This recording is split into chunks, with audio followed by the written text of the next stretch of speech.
Welcome back. SST in Marathi by Suhas sir या आपल्या हक्काच्या यूट्यूब चॅनलमध्ये मी सुहास सर आपल्या सगळ्यांचं सहर्ष स्वागत करतो. आपण शिकतो आहोत 10वीचं SSC बोर्डाचं पॉलिटिकल सायन्सचा लेसन नंबर 1. आणि त्याच्या आधी माझ्या डोक्यावर बघा, तुम्हाला इथं काय दिसतंय? वरती 2 शब्द दिसत आहेत, ते म्हणजे पॉलिटिकल आणि सायन्स. तर पहिला धडा सुरू करण्यापूर्वी, पहिला लेसन सुरू करण्यापूर्वी आपण हे बघूयात की what is mean by political science. Political science या शब्दाचा अर्थ काय आहे आणि पॉलिटिकल सायन्स हा विषय आपल्याला शिकायसाठी का आहे, या 2 गोष्टी आपण आधी क्लिअर करूयात. या 2 गोष्टी आपल्याला एकदा समजल्या की मग आपल्याला त्यातली गोडी लागू शकेल, आपल्याला त्याचं महत्त्व पटू शकेल. ठीक आहे. त्याच्या आधी मला तुम्हाला एक गोष्ट सांगायची आहे की हिस्ट्री, पॉलिटिकल सायन्स किंवा सिव्हिक्स आणि जिओग्राफी हे विषय आपल्याला साध्या सोप्या मराठी भाषेमध्ये म्हणजे इंग्लिश टू मराठी भाषेमध्ये शिकवायचा माझा हा प्रयत्न आहे. पण याचा अर्थ असा नाही की हे फक्त इंग्लिश मिडियमच्याच मुलांनी बघायचं असं काही नाही. मराठी मिडियमची मुलं, सेमी इंग्लिशची मुलं ज्यांना हे तिन्ही विषय मराठीतून आहेत ते सुद्धा हे बघू शकतात. तो फक्त तुमच्या स्क्रीनवर इंग्लिशमधली स्लाईड तुम्हाला दिसत राहील. तुमच्या हातामध्ये तुमचं पुस्तक तर असेलच मराठीमधलं आणि मी बोलतो तर मराठीमध्येच आहे, बरोबर आहे का? आणि इंग्लिश मिडियमच्या स्टुडंट्सला तर काही प्रश्नच नाही, तुम्ही इंग्लिशमधलं पुस्तक समोर घेऊन बसायचं आहे आणि सांगताना मी सगळं तुम्हाला मराठीमध्ये शिकवणार आहे. मराठीमध्ये शिकवायचा माझा उद्देश हा आहे की मला तुम्हाला कन्सेप्च्युअल नॉलेज द्यायचं आहे, मला तुम्हाला त्या कन्सेप्ट क्लिअर करायच्या आहेत. एकदा कन्सेप्ट आपल्या क्लिअर झाल्या की मग आपल्याला त्याबद्दल आपण आपल्या भाषेमध्ये सुद्धा लिहू शकतो.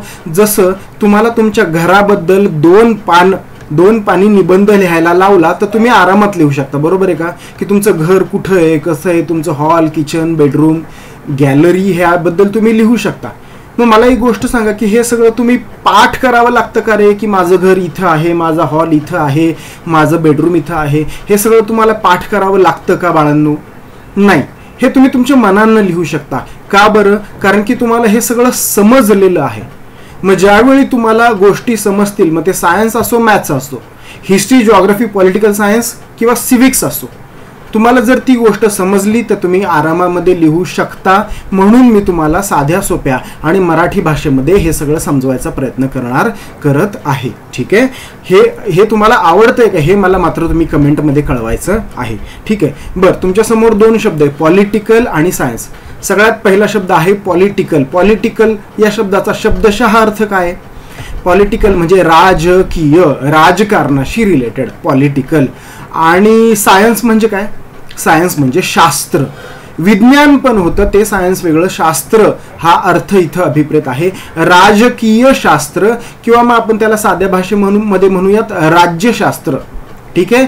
ज्यावेळी तुम्हाला सिव्हिक्स होतं 8वी पर्यंत, त्यावेळी त्या सिव्हिक्सला म्हणायचे नागरिक शास्त्र. सिव्हिलियन म्हणजे नागरिक, एका देशाचा नागरिक, त्याच्याबद्दलचा जो अभ्यास आहे तो आहे सिव्हिक्समध्ये. आणि त्याच्यानंतर राज्यशास्त्रामध्ये राजकारण आणि एक देश कसा चालतो, एक कंट्री कशी चालती, राज्य कसं चालतं, लोकल गव्हर्नमेंट बॉडीज कशा चालतात, हे जग कसं चालतं, विश्व कसं चालतं, ह्या सगळ्याबद्दल आपण याच्यामध्ये शिकणार आहोत, बरोबर आहे का? तर पॉलिटिकल सायन्स या शब्दाचा अर्थ तुम्हाला कळला असेल असं मी गृहीत धरतो. त्याच्यानंतर की पॉलिटिकल सायन्स आपल्याला शिकायचं का आहे ह्याचं मी तुम्हाला अगदी साध्या सरळ सोप्या मराठी भाषेमध्ये जर तुम्हाला हे जर सांगायचं म्हटलं तर मला तुम्ही फक्त एक गोष्ट सांगा की आत्ता सध्या पेट्रोलचा काय भाव आहे रे? पेट्रोलचा भाव मी आत्ता बोलतोय, आज आहे 12 ऑगस्ट 2024. ठीक आहे. 12 ऑगस्ट 2024. कालच मी माझ्या गाडीमध्ये 500 रुपयाचं पेट्रोल भरलं, 5 लिटर सुद्धा पेट्रोल आलं नाही. आजचा पेट्रोलचा रेट आहे 106 रुपये लिटर, बरोबर आहे का? 106 रुपये लिटरला आज पेट्रोल मिळतंय. ठीक आहे. हे कुणी ठरवलं सांगा मला? हे कुणी ठरवलं पेट्रोल 106 रुपयाला मिळेल? हे कुणी ठरवलं? गव्हर्नमेंटनी ठरवलं. दुसरी गोष्ट, आपण स्वयंपाकघरामध्ये आपली आई स्वयंपाक बनवते, बरोबर आहे का? आपले बाबा स्वयंपाक बनवतात. ठीक आहे. तर तुम्ही मला सांगा, स्वयंपाकघरामध्ये स्वयंपाक कशावर बनतो? गॅसवर बनतो. तो गॅस किती रुपयाला आहे? 700 रुपये, 800 रुपये, 1000 रुपये, 1200 रुपये, बरोबर आहे का? म्हणजे सबसिडी घेतली तर स्वस्त बसतो, सबसिडी नाही घेतली तर 1200 रुपयाला 1100 रुपयाला बसतो.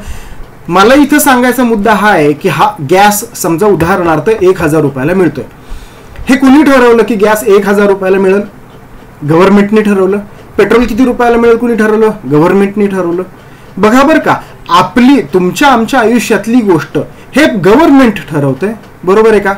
आपण रस्त्यानं चालताना रस्त्याच्या कोणत्या बाजूने गाडी चालवतो, सायकल चालवतो, चालत कुठल्या साईडनं जातो? उजव्या साईडनं जातो का डाव्या साईडनं जातो?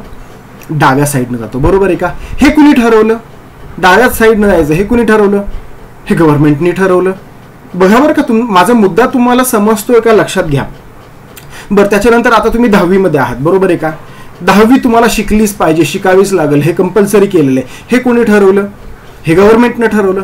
ह्याचं स्ट्रक्चर काय आहे? समजा बरं, आपण शिकतो कसं? आपण 10+2+3+2 किंवा 10+2+3 किंवा 10+3 अशा पद्धत. म्हणजे काय नेमकं? 10वी. आता मी काय शिकलो? 10 म्हणजे 10वी +2 म्हणजे 2 वर्ष, 11वी 12वी. त्याच्यानंतर मी +3 ग्रॅज्युएशन केलं, त्याच्यानंतर +2 PG केलं, पोस्ट ग्रॅज्युएशन केलं. हे सगळं कुणी ठरवलं? हे सगळं गव्हर्नमेंटने ठरवलं. मग मी काय करतोय ह्याच्यामध्ये? मग आपण काय करतो? आपण फक्त फॉलो करतो.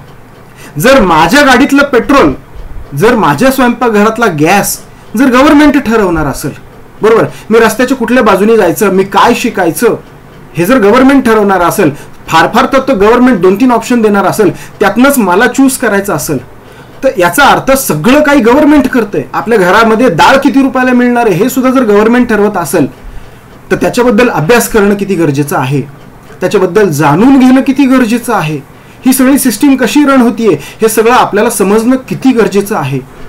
पटलं का तुम्हाला? पटलं असेल तर कमेंटमध्ये यस बोला.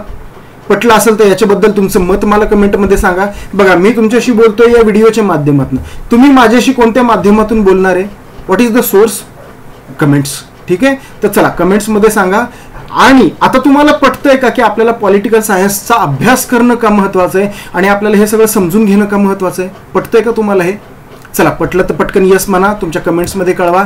पुढच्या व्हिडिओमध्ये, पुढच्या लेक्चरमध्ये आपण सुरू करणार आहोत 10वीचा SST सोशल स्टडीजचा, सोशल सायन्सचा पहिला लेसन. तोपर्यंत bye bye, tata, see you in the next video.